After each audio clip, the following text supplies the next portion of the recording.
তো বাজার থেকে এসে একদম ঝপাঝপ রান্না বসিয়ে দিয়েছি। আজকে ভীষণ চিকেন খেতে ইচ্ছা করছে, তো চিকেনটাকে সুন্দর করে ধুয়ে একদম রান্না বসিয়ে দিয়েছি। এখন বাজে দেখো ঘড়ির কাঁটা কটা বাজে, দেখতে পেয়েছো?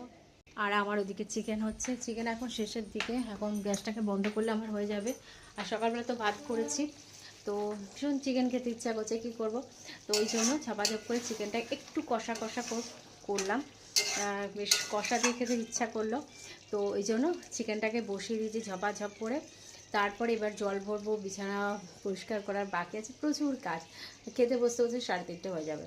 তো চলো, প্রত্যেকদিন দুপুরবেলা কি খাই না খাই ভিডিও তোমাদের সাথে শেয়ার করি, তো আজকেও মনে হলো না এটাও শেয়ার করা দরকার আছে। চলো দেখো চিকেনটা কি অপূর্ব একটা কালার এসছে, লাল লাল একদম। সম্পূর্ণ নিজের জন্যই করছি, বর্মশাইয়ের জন্য না। থাকবে, বর্মশাই যদি খায় খাবে, কোনো ব্যাপার না। আমার ভীষণ এই চিকেনটা খেতে ইচ্ছা করে, একদম কষা কষা। তো মোটামুটি একদম চিকেন করা কমপ্লিট। তো এখন গ্যাসটাকে বন্ধ করে দিই, এবার এটাকে ঢেকে রাখি। এখন খেতে তো প্রচুর দেরি বাকি আছে। আর এখানে আমার ভাত করে রাখা আছে, এই দেখো। তো চিকেন দিয়ে দুপুরবেলা ভাতটা খাবো। আর এখানে আমলকি সেই এখনও পড়ে আছে, এই যে এই আমলকিগুলো সাদা সাদা হয়ে যাচ্ছে, ধুয়ে ধুয়ে খাবো। একটা খাবো আজকে আমলকি,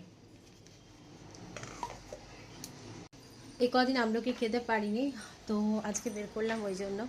তো চলো, এই হচ্ছে দুপুরবেলার খাবার। আর শশা কিনেছি, যদি পারি সম্ভব হয় স্যালাড করব।